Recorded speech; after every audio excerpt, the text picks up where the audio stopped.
It's our weekly podcast. We're just going to have the Austrian race and just bits and pieces. Yeah. So obviously we missed our Monday slot, so we said we'd come in and we do a little podcast just to, I suppose, get people's week back on track. Isn't that right, Jay? Yeah. But yeah, now before we get into it, I do want to say best of luck to Keith Ewan and team. They have recently relaunched their podcast Away from Crash. It's like on MotoGP. Good. Yeah, I found it there a couple of days ago, so make sure you give them a bit of support and tune in. They're doing it with the original host. I can't remember his name. My bad. And Keith, and then they're bringing in guests every week. They brought in one of my favorite guests, or one of my favorite commentators ever. I don't know if you ever remember a guy called Julian Ryder. MotoGP Jules is his Twitter handle. Yes. I just think he was just hilarious to watch. He actually brought so much enthusiasm. But they've a couple of them out now, and look, just wanted to say best of luck. And so the only thing that held them back, you could see it was the they had lawyers behind them. Like you could tell, they had the PC, hold them. They're worried about lawyers calling them and all that kind of crap. Yeah, well, look, I suppose, it is a reputable brand Crash. So, do you know what I mean? Of course, there would be some sort of restrictions. It's not like two Egypts like ourselves. Yeah, can literally say whatever we want, and the only ones that will ever frown is that if we're to see it inside in the MotoGP paddock, we're probably going to be shot. But anyway, that's fine. I suppose being honest too. Come on. So look, I think for myself, this race weekend was a pretty weird one.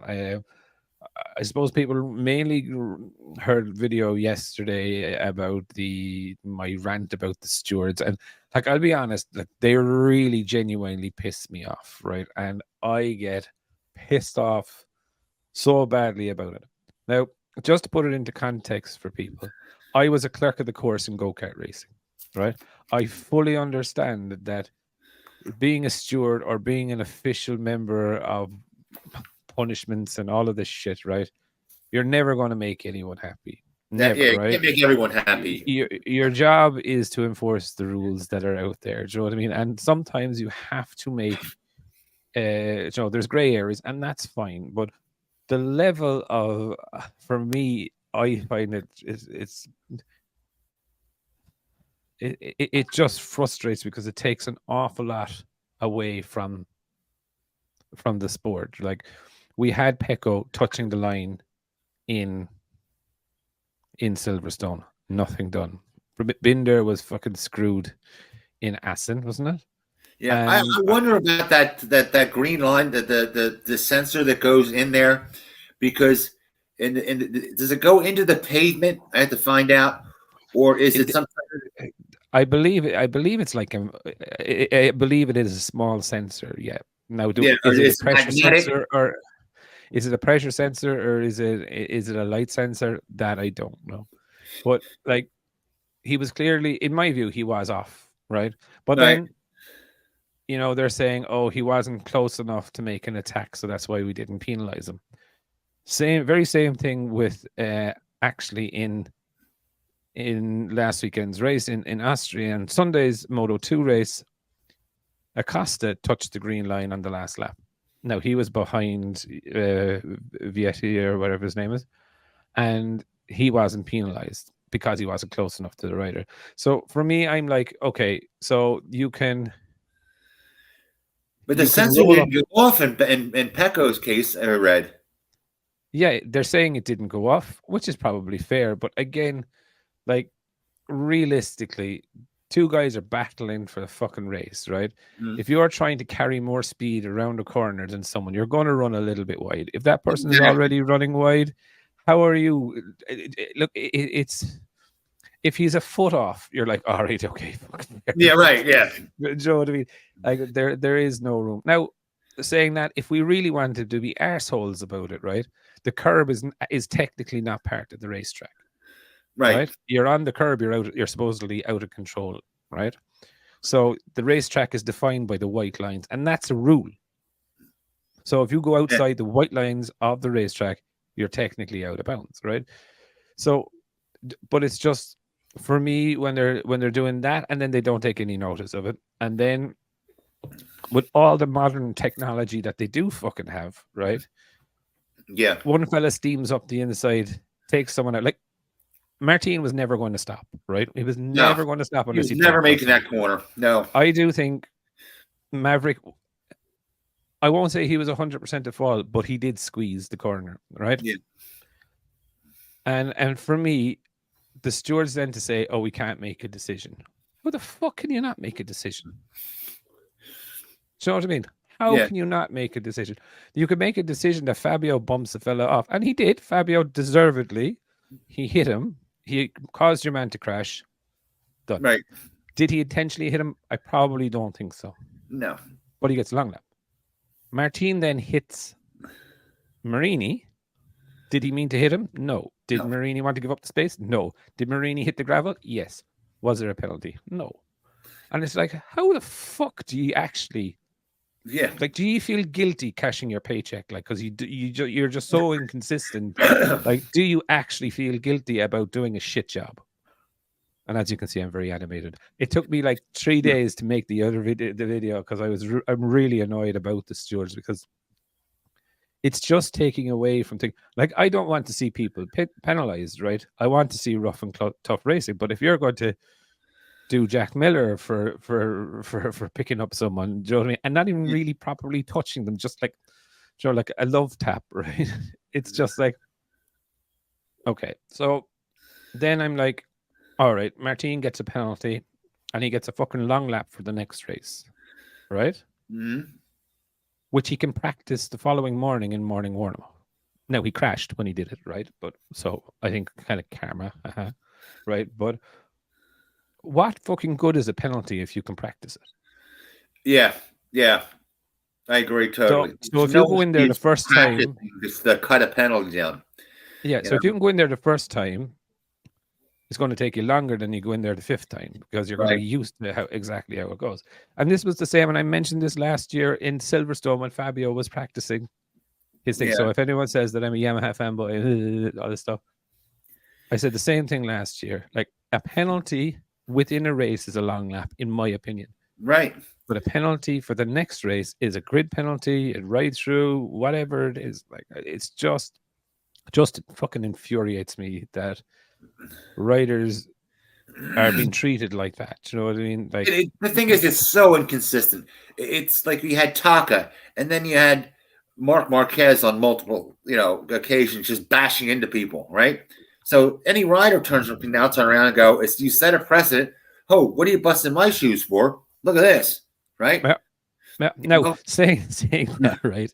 I think the world would have fucking imploded, absolutely imploded, if it was Marc Marquez did what Martin did.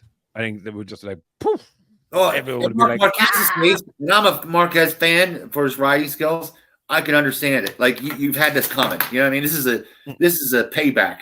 You know? Exactly. And like it's just like, but look, I think really like I think at this stage, like MotoGP need to cop the fuck on and get proper stewards in there. Right. Yeah. Clearly they're not fit for purpose. Now, is it the fact that they're stewarding all day Friday, Saturday, Sunday? Like I know in Formula One, for example, there's certain race stewards only for F1. So anytime there's an F1 practice, it's only for that. Do you know what I mean? So like if there's F3 or fucking F2 or whatever, it's a different set of stewards. Does that make sense? Right. So that the people that are there are not burnt out. I don't know, but like for me, I was just like, oh, I was like getting the fucking mads on Sunday evening because I was just like, it just didn't make sense. But anyway, onto more positive and happy stuff. Pecco. Gotta give it to him. Gotta give it to him. It's just, yeah. I was just thinking the Terminator when I was watching him on Sunday. Like it was just so calm, like so collected, no feelings or no thing. But I just thought, wow, Joe, it was one of those moments where I actually just sat back and I just like you watched him Saturday, right? But he did the exact same thing, probably with a little bit more position, or a little bit more accuracy, I suppose, or precision on Sunday, and it was just like never under pressure, hitting his lines, boom, boom, boom, and you're just like, is there fucking anyone? His engineer, he got a good engineer that's a real good setup guy, where he has really improved. Because I can remember when he couldn't set up a mini bike. Now, yeah, but I think Pat. I think I always say like there's a couple of moments that are big in your racing life, and like the first one is your first podium, second one is your first win, the third one is your first championship, and it's kind of when you get your first podium, you get a belief that okay, actually maybe I belong with these fast guys. When you get your first win, you're like, I can actually beat these guys. Do you know what I mean? And when you win your first championship, it's like, I belong.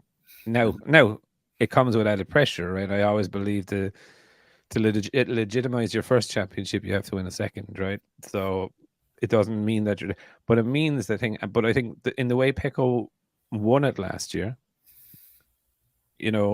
he still, I think there's an inner belief now, and they have the bike dialed now. Do you know what I mean? The first few races, that bike wasn't dialed, and he wasn't happy.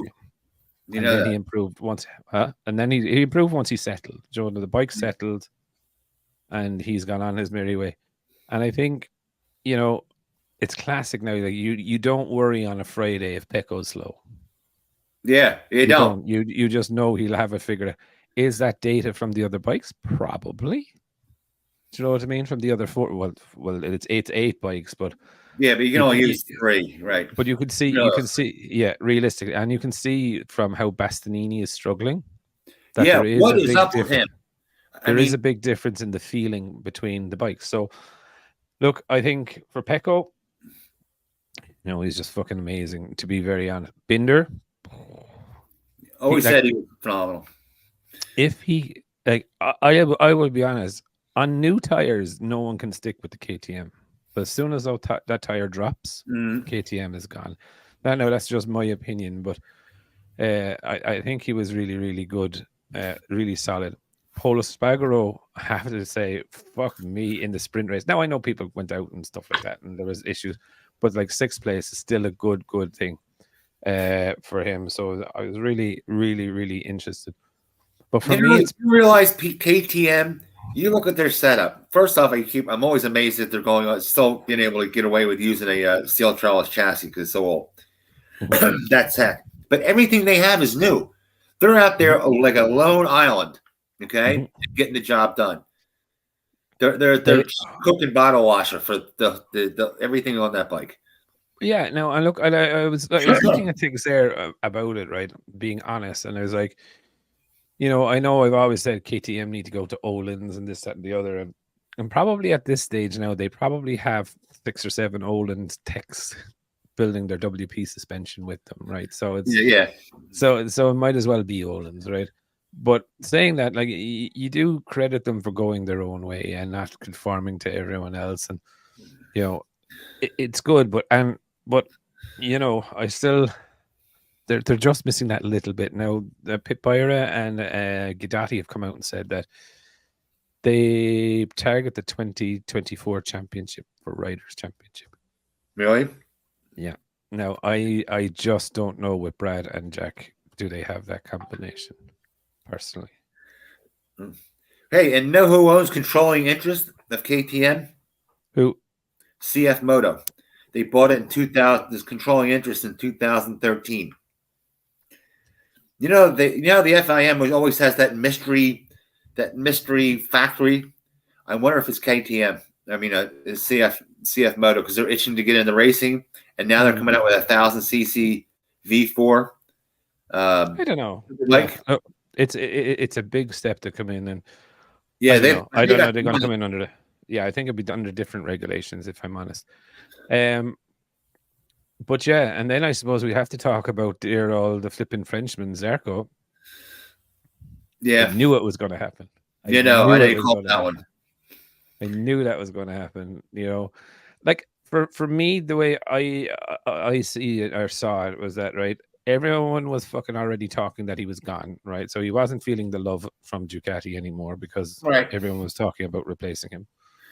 But he was pretty relevant. He was pretty level-headed about it. I saw him in an interview, and he's like, I'm 33 or 34 years old. I've had a long run, you know, and I get a good amount of pay. Can't win. And I got up to 3 years, on a contract. And how can I pass it up? It's a great deal, and it's right. It's end of your career sort of stuff. Through that, it's the going to Saudi Arabia as a footballer and getting paid 100 million a year when you're 37 and past it. So it's like for me, when I looked at it, it was like it was more so that everyone had already, even Ducati had already told him that he was done. And for me, I think it was the fact that they were only giving him a 1-year deal. And if you look at it back to around, a little bit earlier this last year, they gave Jack Miller a 1-year deal as well. No, stay with us if you want it, but and it was kind of making it so unattractive to them that of course they're going to move. Yeah. Now look, he's 100% right in my view. He's a brilliant development rider. He has massive knowledge of how the Ducati works. And like I know in some of the comments that we've had, he can tell Honda how a good bike feels. So, and what that means is not that the bike is good. We all know that Ducati is one of the best bikes, if not the best bike out there. You might as well say it. It's the best bike, yeah. So he can tell Honda how that bike feels going around the corner compared to what they have. Right, so at least and how it should feel. This Exactly. And so when he goes into the corner his first time in Jerez on a Honda this year, comes back with a load of shit. And he just says, well, look, normally on the Ducati, this is what happens. We roll in, there's maybe a little bit of free movement at the start of the corner as we go through the corner and come onto the power or whatever, right? Whereas what the Honda is doing is this. So he can give that engineer in that little bit of a statement, he can tell the engineers, this is what's happening with the frame, this is happening, the flex in the tubes. Do you know what I mean? Everything that your man will need to maybe build a better bike. We don't know what Honda. So I'll get one thing, by the way. You see them, they're changing the aero up, and it seems like that last race that they're actually trying, like on their own trying. It's not a big copy deal. Yeah. Not this, folks. This is the way you're supposed to. When I say performance finds its own level, that they keep working, and eventually, and quickly, is more than anything, it goes up, and they'll find their own level. If the engineering skill is there, they'll be competitive again. All right, and it makes the racing improves the breed.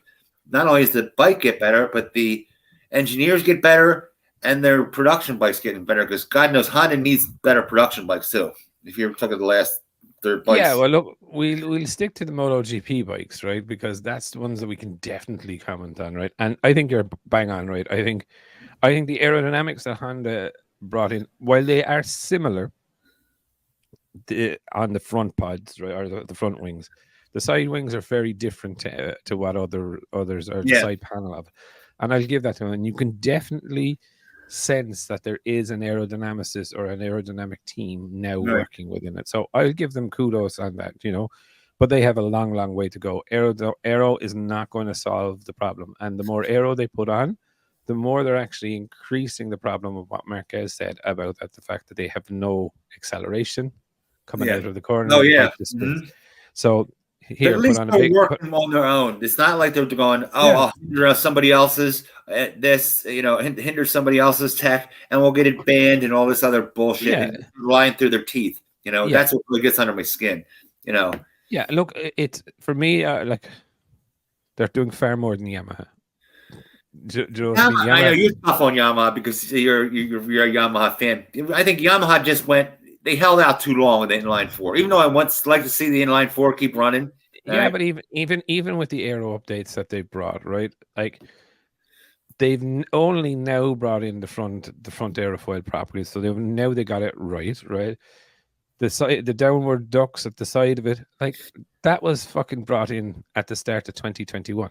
Yeah, the start of 2021, and we're halfway through 2023. Like, wake the fuck up. Hello. Do you know what I mean? Yeah. It's just like, Yeah. and that's an executive decision. I bet you they went, well, if you put it on there now, we're going to make a new bike and we're not going to be able to use it. Why do it now? You know what I mean? yeah, It's a waste of money.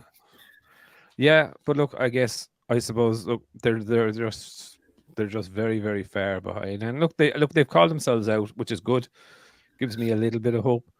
But I suppose the other thing that I wanted to talk about, and we're only going to do a quick show today, so it's probably one of our last topics, and that's Bezzecchi.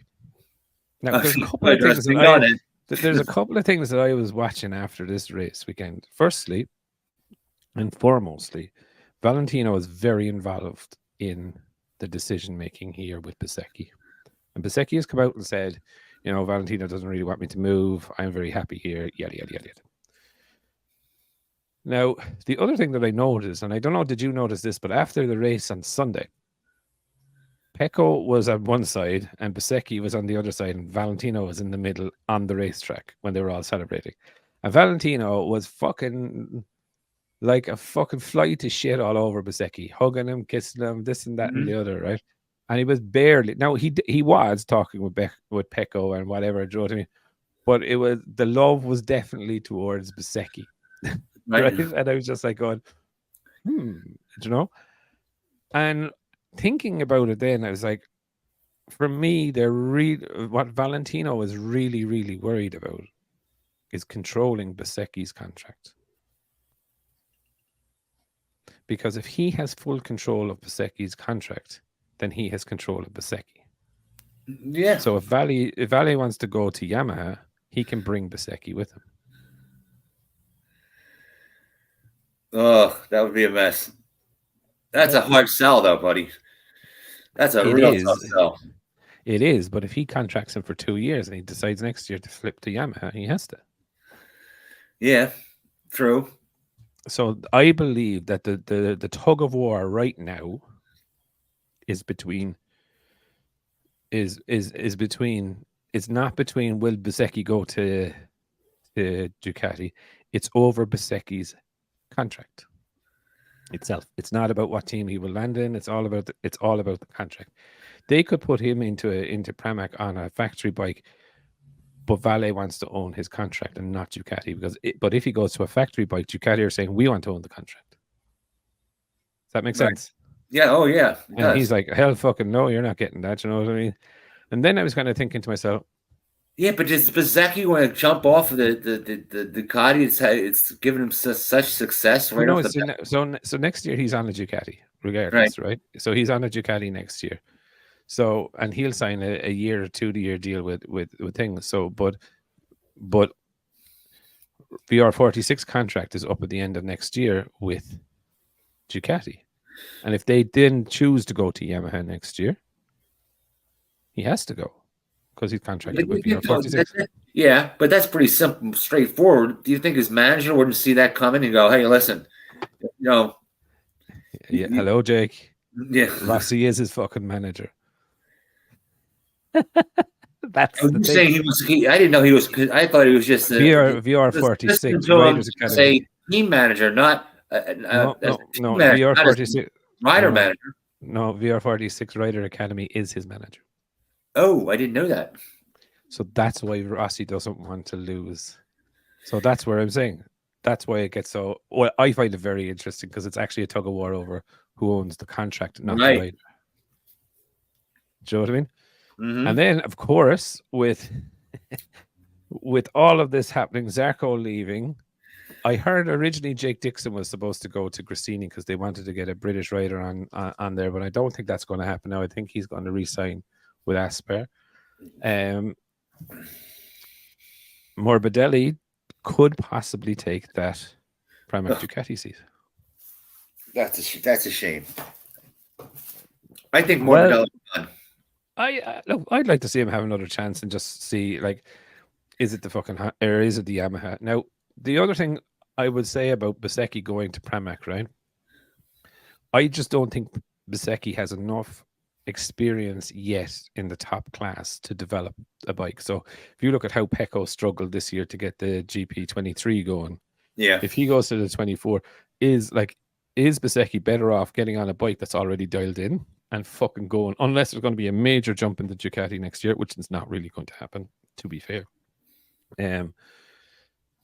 So I personally think he's best off staying in the VR46 team. But again, I suppose other people would think a little bit different on it.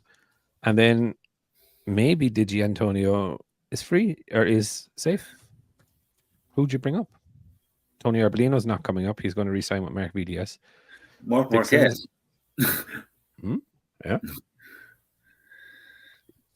That would be fucking interesting, all right, wouldn't it? The two Marquez brothers in the Grassini fucking satellite team, and they fucking burning it up. I have a feeling that Marquez is looking to get out any way you look at it. He's looking for the door like a dog wanting to take a shit. You know what I mean? Yeah, I think I personally believe he is too. But will he get out of it? Like, he has to get out of it to go to a team that'll. Well, I suppose look himself or Honda and Yamaha are definitely tail end Charlies. So any team actually would be probably better. Do you know what I mean? So yes, and any team he goes to they're going to give him the top notch materials as parts anyway.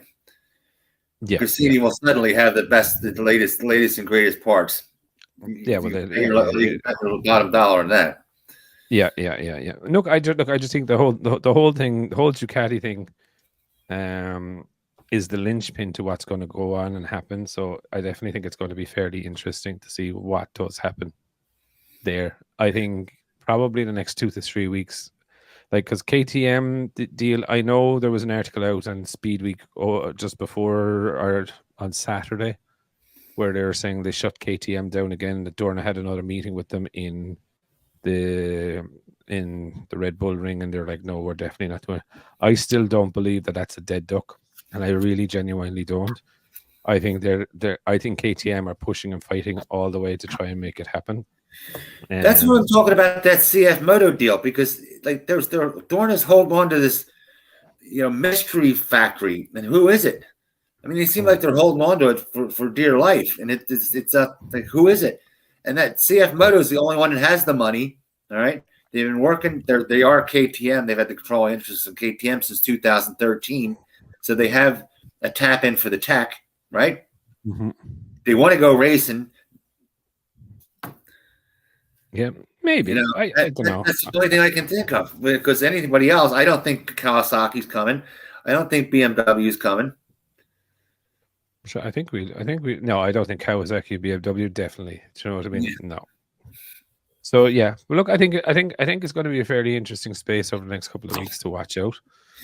But yeah, I think we'll wrap it up there for this week, Jakey Boo. I think it's there's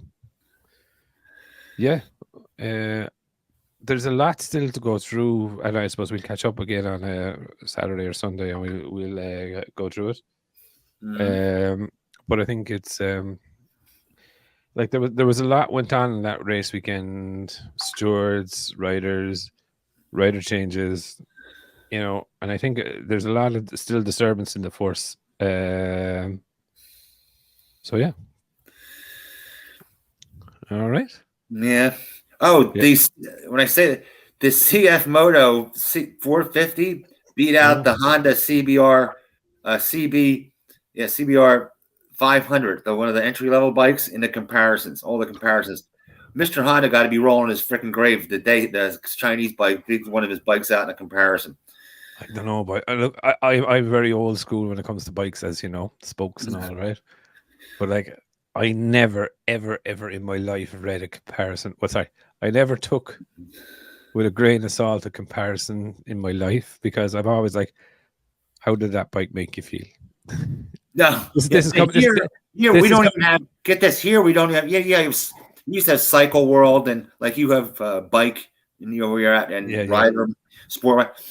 They've all went out of business here. All right. No. So the only thing you have is the internet. All right. Okay. Or somebody saying I had something back in 30 years ago. That kind of bullshit. You know what I mean? And 19 dickety dickety. Things have changed in 30 years. They don't. But yeah. I'm always I was always kind of the way to try, like if I like the bike, I would try and wait either for me to get one, or a friend to get one, or whatever, ride it, and then do you like it or do you not like it? Because with the bike comparison do, and like those guys say 44 Teeth, for example, right? They're great guys and they do really good reviews. Yeah. But I probably wouldn't have the same sort of feelings that they would on a bike. Do you know what I mean? So I'd be very more switched on to like, yeah, it could be good, but maybe I just don't like it. Do you know what I mean? It's just so I think you have to physically sit in it, feel it. Oh well, they're all the same across the board. When I said the Europeans have beat the Japanese for the past 15 years straight, I mean it's every single one for 15 years. I mean it's gotten to the point of blatant. So they can't all be wrong, but there's a reason for that. I told you with the money and all that kind of crap. With our Japanese economy, that took a kick in the teeth. Is what really. Yeah. That drove everything to a screeching halt. Is what happened. Anyway, right, lads. So we'll wrap it up there this week, and we'll be back again next Monday at the usual time, the usual spot, doing the usual shit talking. Yeah. Yes. I gotta get it. One day you gotta tell me I gotta get my computer to put my thing back on my television because I got a new laptop, and I can't get it to go on the TV. You broke it. I got it brand new, and there's something about imaging or something. When I have a cable from the laptop to the TV, and I can't switch across.